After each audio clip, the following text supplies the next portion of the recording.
Hi there. What if I told you that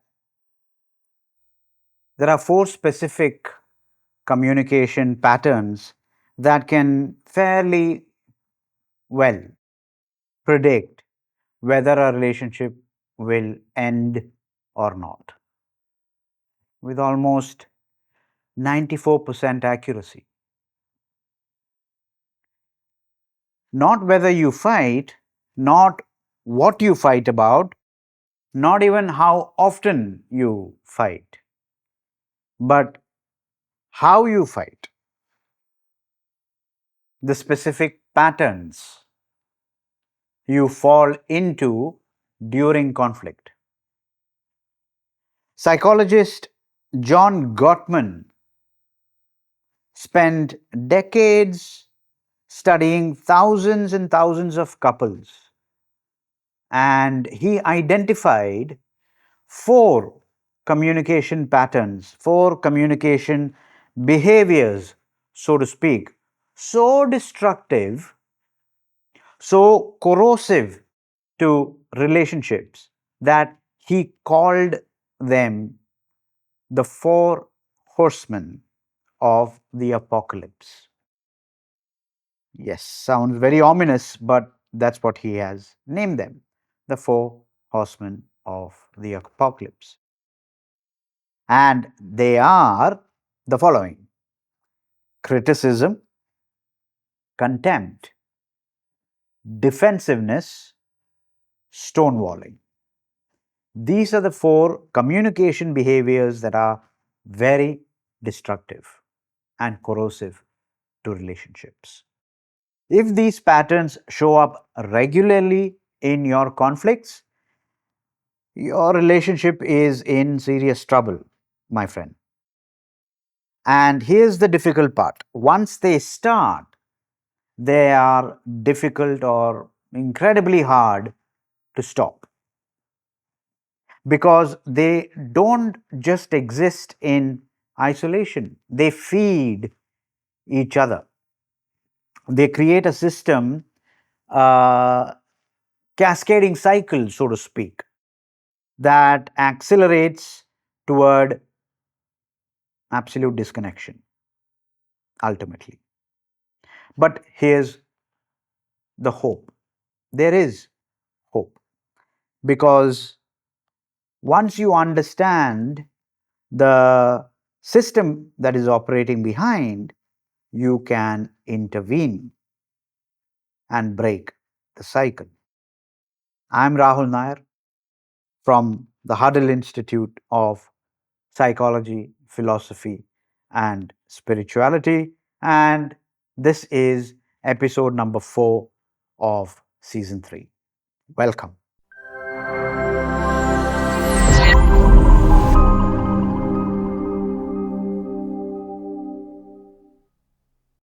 Today, we are effectively breaking down the four horsemen, and we are going to try and learn how to stop them before they destroy your relationship. Let's set up the problem as we always do. Let me begin with an uncomfortable truth. Every relationship has conflict, disagreements, tensions, mismatched needs. They're inevitable when two different people share a life. But not all conflict is created equal. Some couples fight frequently and stay together for decades. Others barely argue and divorce within a few years. The difference isn't the frequency or intensity of conflict, it's the presence or absence of these four patterns that we are going to talk about today. John Gottman's research found that couples who regularly engage in criticism contempt, defensiveness, and stonewalling are significantly more likely to separate. Not just more likely, they can predict with 94% accuracy about after observing couples for just a few minutes. That is remarkable amount of accuracy in any research field. That's because these patterns don't just damage individual conversations, they erode the foundation, the very foundation of the relationship itself. They create what Gottman calls negative sentiment override. A state, a state of affairs where you interpret even neutral or positive behaviors from your partner through a negative lens. So, neutral and positive things from your partner, you see it through a negative lens, and that's what is known as negative sentiment override. That is what is created by these four corrosive communication behaviors. When negative sentiment override sets in, you're no longer giving each other the benefit of the doubt. You're expecting the worst. You're primed for threat. And that kind of makes interaction very, very difficult. It makes interaction feel like a battle. Even normal, simple interaction will seem like going into battle with your partner. Here's what makes the Four Horsemen so insidious: they are self reinforcing. Each horseman triggers the next. Criticism invites defensiveness. Defensiveness creates or escalates into contempt. Contempt leads to stonewalling. Stonewalling confirms the original criticism.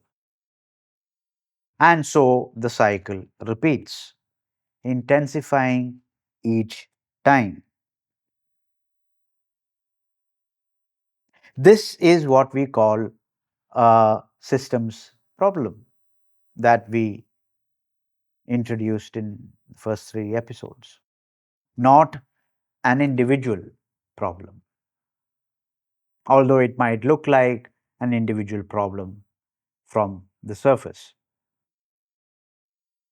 You're not dealing with four separate behaviors. You're dealing with a cascading feedback loop, a pattern that maintains and amplifies itself again and again and again. And here's the part that makes this feel very hopeless sometimes. These patterns often feel justified in that moment of heat. Criticism feels like you're just stating the facts. Defensiveness feels like necessary way of self-protection, right? Contempt feels like righteous anger, and in that heat of the moment, stonewalling feels just like the only way to survive when things get really bad. But justified or not, the impact is the same. Connection erodes, trust dissolves, and eventually what happens is that the relationship becomes a battlefield where no one can eventually win.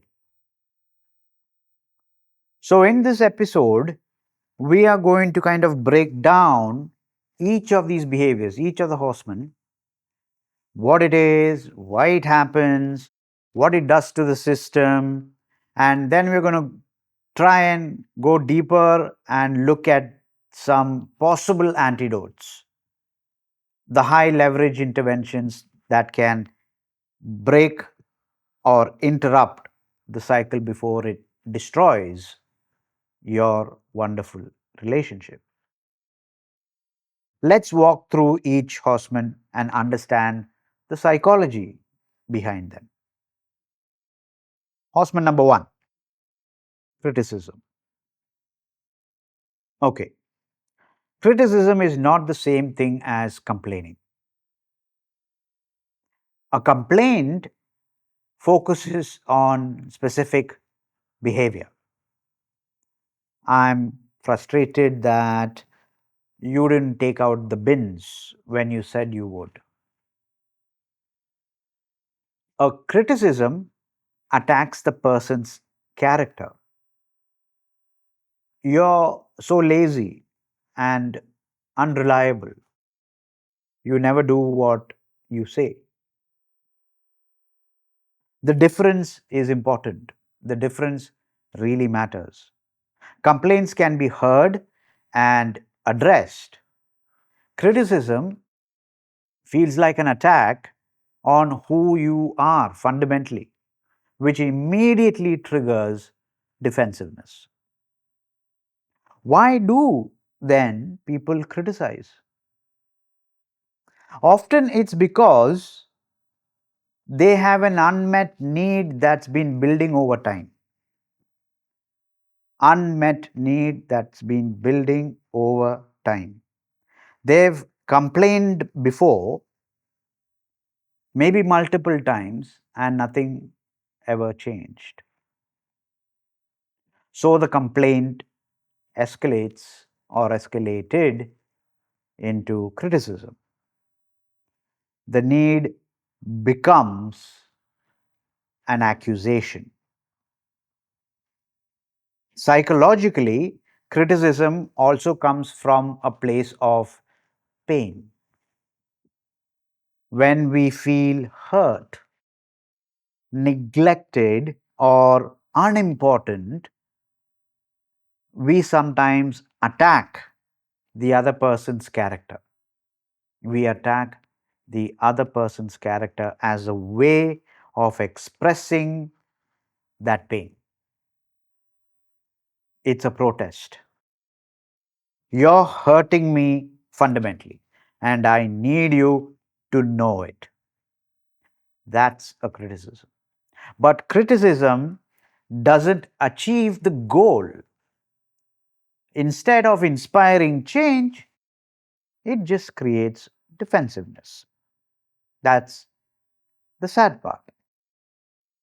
Now let's go on to horseman number two, defensiveness. Defensiveness is the natural response to feeling attacked. When someone criticizes you, questions your character, your intentions, your worth, your brain registers a threat. Your nervous system activates, and your automatic response is to defend yourself. Simple. Defensiveness shows up in many forms, in several forms. For example, it can show up as denying responsibility. So you can say, that's not true. I did take out the bins. You just didn't see. You didn't notice. It's not my problem. Right? Or it can show up as making excuses. Well, I didn't have time. I was dealing with work stuff. So I didn't have the chance. It could show up as cross complaining. What about you? You never do X or Y or Z, right? So is a cross complaint coming in. It can even show up as whining. It's not fair. I do everything here, right? All of these are responses. All these responses serve the same function. And what is that? They protect you from blame, from shame, from feeling like you're somehow fundamentally flawed. But here's the problem: defensiveness blocks accountability. It says, I'm not the problem. You are the problem, not me. You are the problem. That's what it says. And that shuts down any possibility of resolution or repair. Not possible because you've shut down. You're the problem, I'm not the problem. It also escalates the conflict because when you defend instead of acknowledge, the other person who criticized feels unheard. So they criticize more, they escalate, they criticize harder, and you defend harder. The feedback loop intensifies, as we saw in previous episodes. So that's number 2, defensiveness. Horseman number 3, contempt. Contempt, and there was a reason why my facial expression changed when I was saying that word, contempt. Contempt is the most toxic of the four horsemen. Gottman calls it the single greatest predictor of relationship breakdown. Contempt. Contempt is communication that comes from a position of superiority. It's treating the other person as lesser, smaller, insignificant, beneath you, unworthy of your respect. Contempt shows up in many ways. Sarcasm. Oh, great job. That's exactly what I needed right now. Sarcasm. Mockery. Imitating the other person in a demeaning way. Name calling. Oh, you're pathetic. You're an idiot. Eye rolling. Rolling your eyes. A clear non-verbal signal of disgust. It can show up as sneering, facial expressions that communicate disdain for the other person. Why does contempt even develop? Where does contempt come from? How do we end up doing that, inhabiting that behavior? It emerges when negative thoughts about the other person have been stewing for a long time. It has been brewing for a long time. Contempt doesn't appear suddenly. It's not an immediate reflex behavior or emotion. It's the result of unaddressed resentment, unprocessed anger, and a narrative that the other person, a narrative that you believe that the other person is fundamentally flawed. There is nothing right about the other person. You truly, madly, deeply believe it. believe it to be like day and night, that the other person is flawed. Psychologically, contempt serves a defensive function, right? It protects you from feeling hurt or powerless by putting yourself above the other person, by making yourself feel superior. I'm better than you, so your behavior doesn't affect me. So you say. But contempt is ultimately poison. It's poison. It communicates that the other person is unworthy. That's what you're effectively saying. Unworthy of love, unworthy of respect. And once contempt becomes habitual, the relationship is in critical danger. It's very difficult for any relationship, no matter how it started, it was begun. It's very difficult for any relationship to survive long term contempt.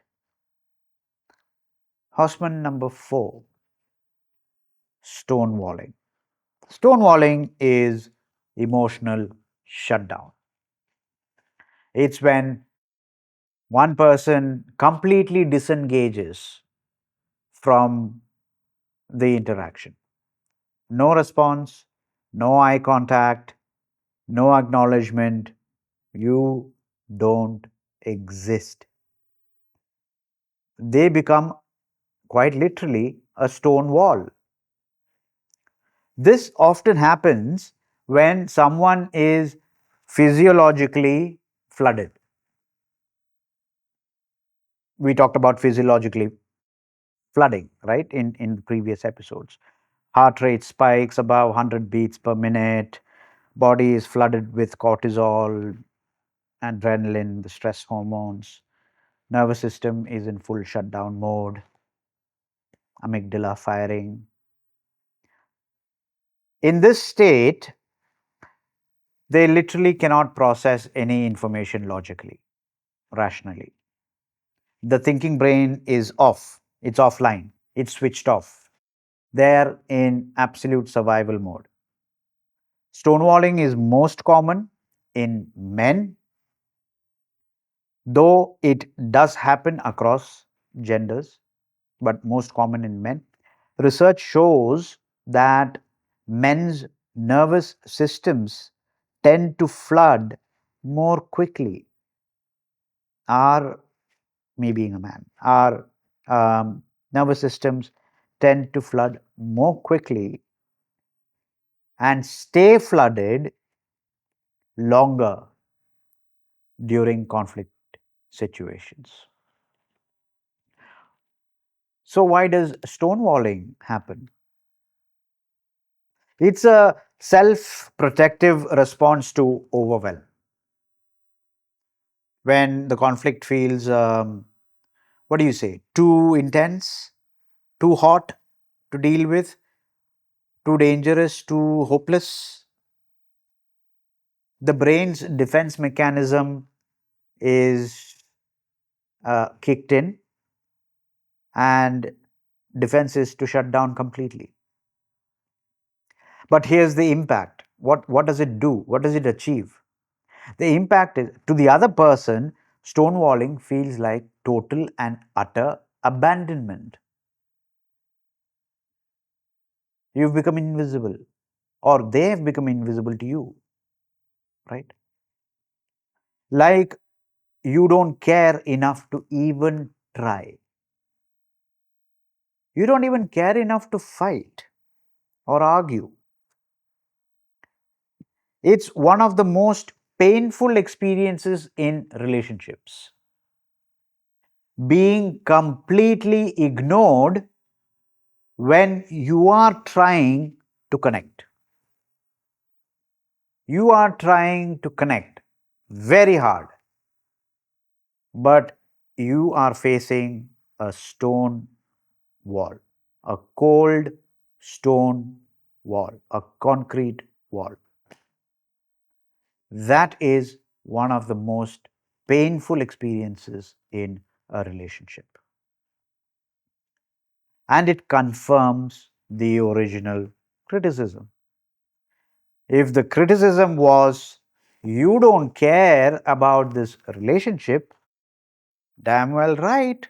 Stonewalling is direct proof that is the case. So that was the four horsemen.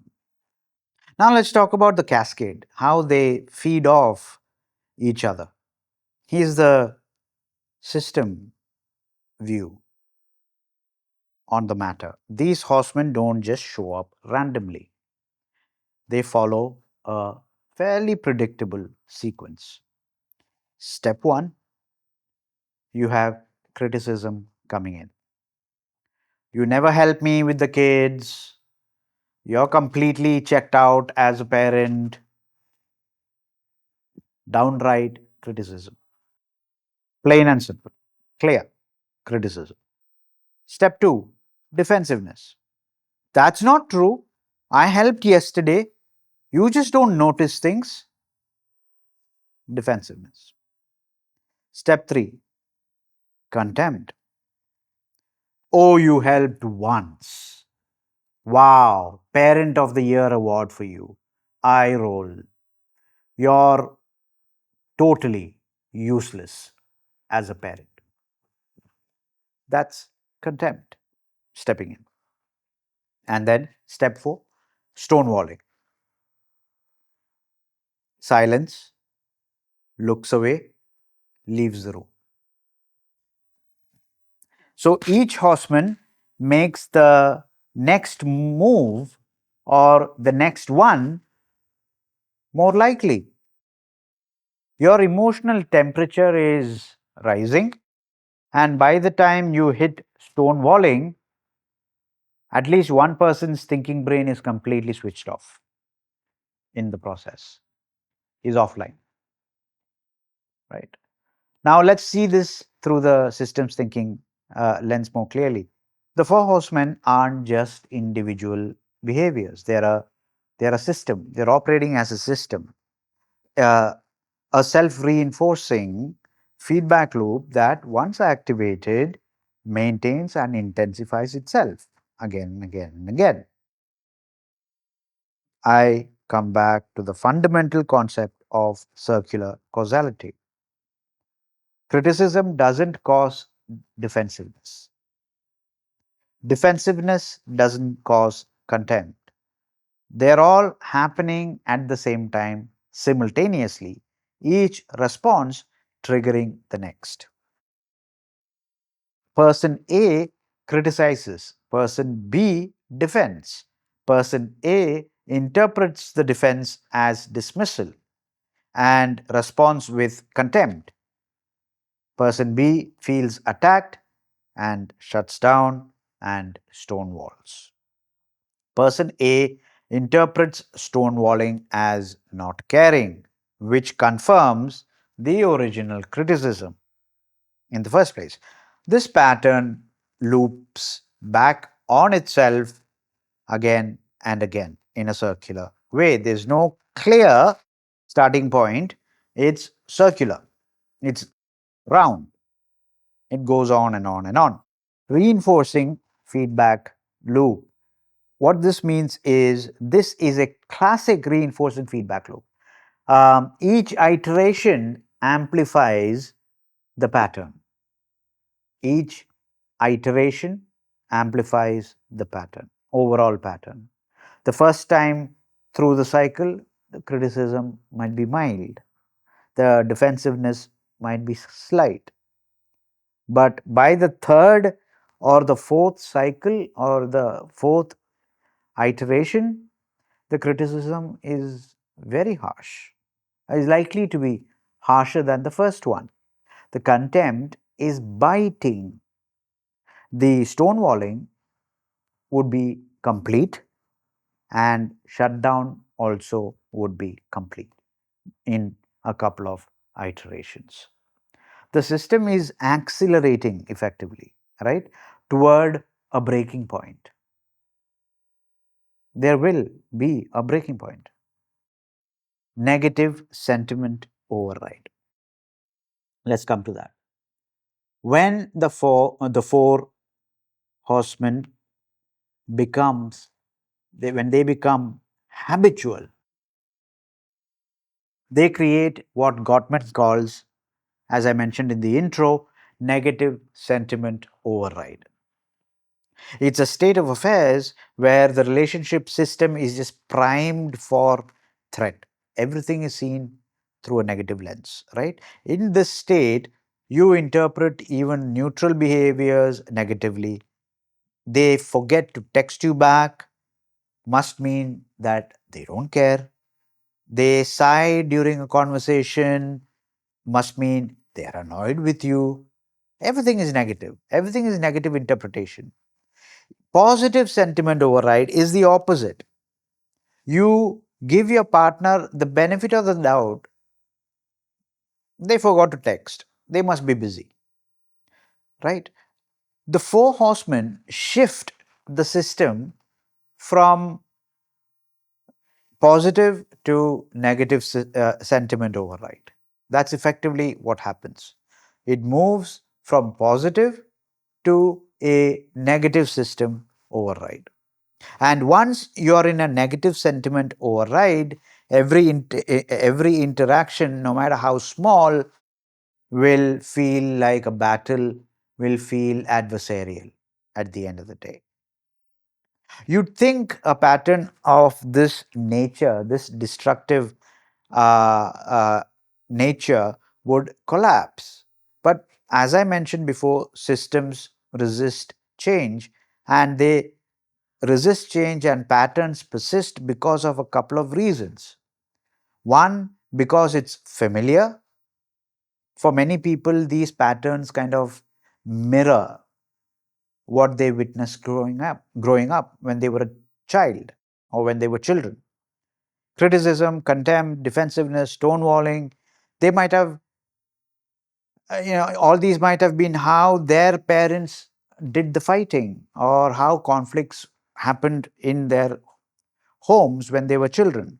So, familiarity feels safer than change, even when familiarity is dysfunctional.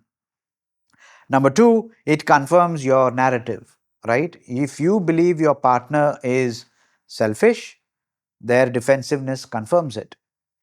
If you believe your partner doesn't care, their stonewalling confirms it. The pattern kind of reinforces and validates your existing beliefs. We talked about this. And number three, both people are adapting at the end of the day. Neither person is trying to destroy the relationship. Both are trying to protect themselves, but their protective strategies are basically incompatible, and the system creates a toxic cycle.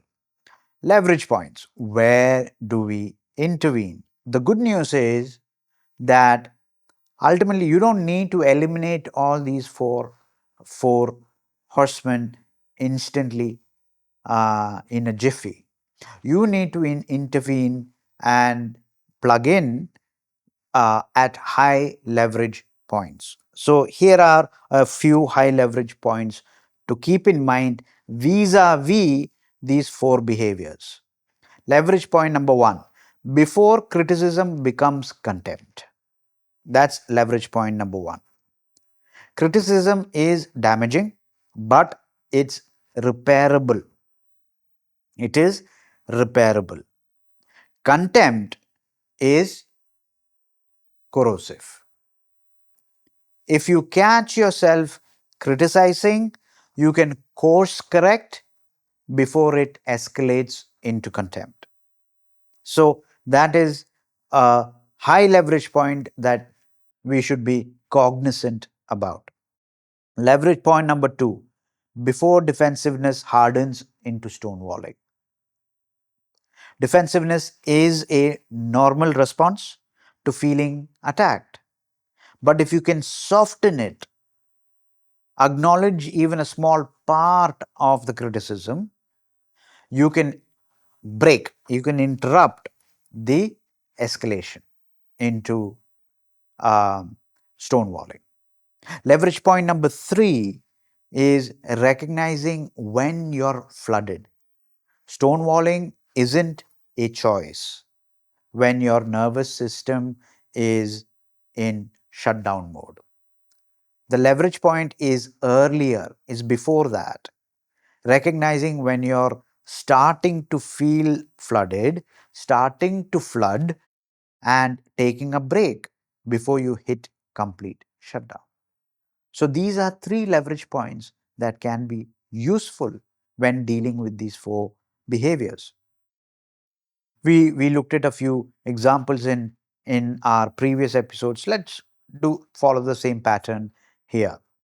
In a romantic relationship, the household chores fight. It happens all the time. Partner A, what does he say? You never, or what does she know? What does he say? You never help with housework. You never help with the household chores. I'm exhausted. You just sit there all the time. Criticism. Partner B, that's not fair. I cleaned the kitchen just yesterday. Didn't you notice that? Defensiveness. Partner A, oh, great, how wonderful, wow. Once. You did it once. You want a medal for that? You're absolutely pathetic. That becomes contempt. Partner B listens to that, silence, picks up phone, leaves the room. Stonewalling. The cascade is complete. Both people feel unheard, attacked, and ultimately hopeless. Let's take another one, co parenting after a divorce. So, co parent A sends a text message, a WhatsApp message. You're always late picking up the kids. You don't care about their routines on a daily basis. Criticism. Co parent B via message again. I was stuck in traffic. It's not my fault. Defensive. Co parent A. There's always an excuse with you. You're a terrible parent. Contempt. Co parent B stops messaging, doesn't respond, stops reading messages, does not take calls. Stonewalling. The digital medium kind of accelerates the cascade because you're not even seeing each other, and no non-verbal cues are available to even soften the blows because it's happening through messaging. Let's look at another one, workplace, the project deadline issue that we talked about previously. Manager says, oh, you missed the deadline again. You clearly don't take this seriously. Criticism. Employee says, oh, I had to prioritize the client presentation. You didn't give me enough time. Defensiveness. Manager, everyone else manages their time. What makes you so special? Contempt. Employee stops responding to emails and messages, avoids the manager completely, ends up stonewalling. The pattern destroys professional relationships just as effectively as it does in personal situations. Right? So, what are the practical applications that we can take away from this information? So, how do you actually stop the 4 behaviors, the 4 horsemen, once they are in motion? Gottman identified antidotes, specific behaviors that counter each of the 4 horsemen. So, antidote to criticism, let's deal with that first. Antidote to criticism is gentle startup. What do we mean by that? What we mean by that is instead of attacking uh, character, focus on your feelings and needs. Criticism, you're so selfish, You never think about, say, for example, you never think about anyone else but yourself. That's a criticism. Gentle startup is, I'm feeling a little overwhelmed with, all the housework.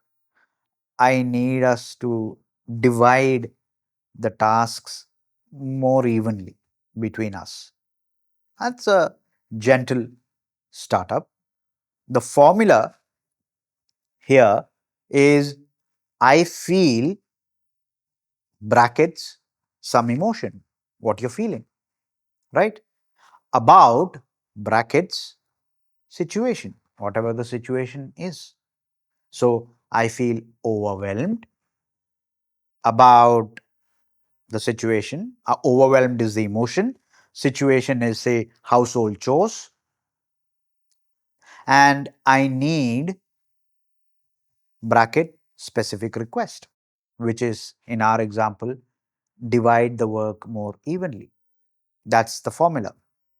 This doesn't attack, it invites collaboration, right? That's an antidote to criticism. Antidote to defensiveness. Take responsibility, even 1%. It works. It helps at least. So instead of deflecting all blame, acknowledge your part. There must be some part, even if it is tiny. So, defensiveness, though that's not true, I do plenty of work here. You're the one who doesn't even notice anything I do, right? That's the defensiveness to the criticism that we just mentioned before. What does taking responsibility look like? Yeah, you're right that I didn't take out the bins. Sorry, I got a little distracted. I'll do it now. So you don't have to accept 100% of the blame, but acknowledging even 1% breaks the defensive cycle and signals to the other person that I'm willing to work on this. I'm willing to work on this. Okay, let's go on to the third behavior, which is contempt. What is the antidote to contempt? Antidote to contempt is build a culture of appreciation. Contempt doesn't develop overnight. Remember that. In anyone, it builds when negative thoughts about your partner is piling up unaddressed for a long time. That's how contempt is developed. The antidote isn't just stopping contemptuous behavior in the moment, it's intentionally building positive regard for the other person, intentionally developing positive regard for the other person. Practice daily, daily notice one thing you appreciate. Notice one thing you appreciate about the other person and say it out loud to the person. What does it cost you? What does it cost? There must be something. Usually there is something. There are flaws in all of us, and there are also positive attributes in all of us, right? So the practice is to notice every day one positive thing that you appreciate in the other person and verbalize it. Let the other person know, say it out loud. Something like, I appreciated the dinner you made tonight. I noticed you handled the tough conversation with your mom really well. Okay, that's an appreciation. This isn't fake positivity, because that never works. It's rewiring your brain to notice the good alongside the frustrating. So it's not always buttering people over their flaws, or not minding your frustrations, or not recognizing your frustrations with the other person, but it's building a behavior, a habit, a culture of recognizing the positive attributes also in the other person, and not allowing yourself to stew in negative views and opinions about the other person for a very, very long time. That's how contempt builds up. You're not allowing any positivity about the other person to come into your mind, into your heart, and you just fundamentally believe deep down inside that the other person is broken and flawed. So under such circumstances, contempt is built up. Instead, allow positive attributes of the other person to seep through, and recognize, and verbalize, and speak about it, and talk about it. And that is an excellent antidote for against contempt building up. And finally, the last horseman, which is stonewalling. What is the antidote to stonewalling? It is physiological self-soothing. Stonewalling happens when your nervous system is flooded. We talked about that. You can't think clearly in such a circumstance, in such a situation. You can't engage productively. Obviously, we recognize that. The antidote is taking a break. Taking a break to regulate your nervous system. So, stonewalling is silence, shutdown, no communication. Instead, self soothe. What does that look like? You can say something like, I'm feeling really, really overwhelmed right now. I need to kind of take a 20-minute break. I need a break. I'm feeling really overwhelmed. I need a break. I'll come back to this conversation a little later. Give me 20 to 30 minutes. Allow yourself to self regulate. This is critical. You must actually come back to the conversation, because otherwise, your word has got no meaning. Your promise doesn't hold. Otherwise, it's just simply avoidance disguised as self care. Don't do that, right? It is only avoidance that looks like self care. Do return to the conversation after you have self soothed yourself, after you have regulated yourself. Return to the conversation so that you can continue um, dealing with what you were supposed to be dealing with. During the break, what can you do? Maybe you can go for a walk, or you can do breathing exercises, listen to calming music, do anything that kind of lowers your heart rate below 100 beats per minute, right? Chill, calm down. When you return, your thinking brain will be back online. You'll be in a better position to engage, and engage effectively. The repair attempt is an important thing to master.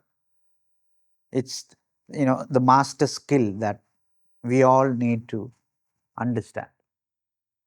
The most powerful intervention is the repair attempt. That is the single most important intervention when it comes to relationships. A repair attempt is anything you say or do that breaks the negative cycle? Is that definition crystal? A repair attempt is anything you say or do that interrupts or breaks the negative cycle. So here are a few examples. Let me share a few. Wait, we are escalating. Can we start over? That's an example. Or saying something like, I'm sorry, that came out harsher than how I had imagined or how I meant it. Or maybe, I love you. I don't want to fight like this. Or perhaps you can add a bit of humor. Oh, we are doing the Four Horsemen thing again, aren't we? Add in a bit of a joke and humor to lighten things up. Whatever it is, it's up to you to figure out what your repair mechanism is, but it is simply the most important intervention to help break the cycle of negativity. The key research has proven time and again that successful couples are not those who never slip into negative patterns. Successful couples are not the ones who never have any negative issues. No, successful couples are those who notice when they are in a particular pattern and make repair attempts. They are successful couples. You want a long, joyful, happy marriage? It's not about not fighting or not having negative situations or patterns. It is about having repair mechanisms to deal with those negative patterns once they have been recognized, brought into awareness. The key is recognizing and responding to repair attempts again and again after a rupture.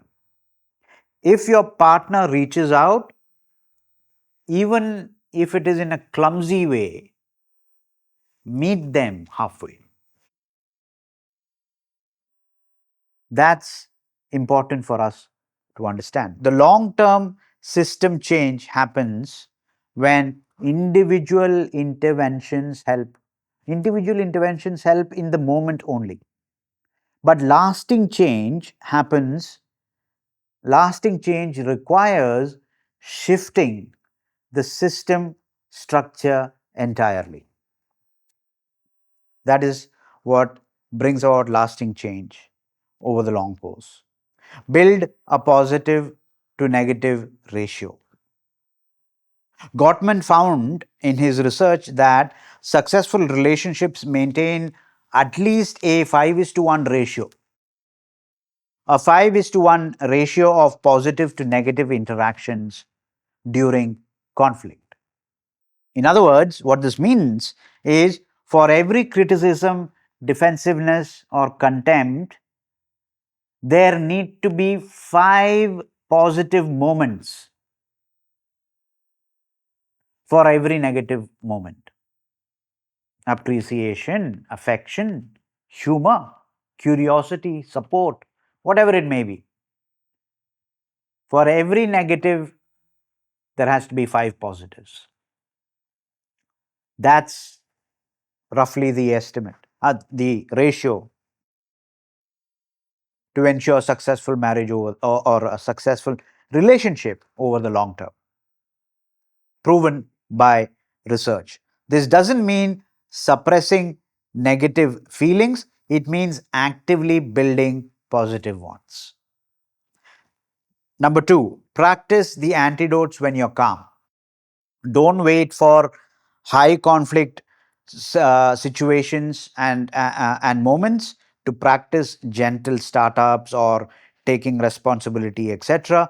rehearse them, try them out, test them out, even during low stakes, low tension situations, so that you build these capacities gradually. And number three, support if needed. Get support if needed. If the four behaviors are so deeply entrenched, if negative sentiment override has just completely set in, you likely need professional help if the relationship is going to survive. A skilled couples therapist, for example, can help you see the patterns that the both of you can't see from inside the system. So, that is always an option, and there is no shame in seeking help. Please do so if you feel you need it. All right, so we are coming to a wrap up of this episode. Here's what I really want you to take away and remember from what we've covered in this episode. The four horsemen, the behaviors, namely criticism, defensiveness, contempt, and stonewalling, are not necessarily personality flaws. They are systemic patterns, they are system patterns, they are feedback loops that once started maintain and intensify themselves, right? You can't stop them by sheer willpower alone.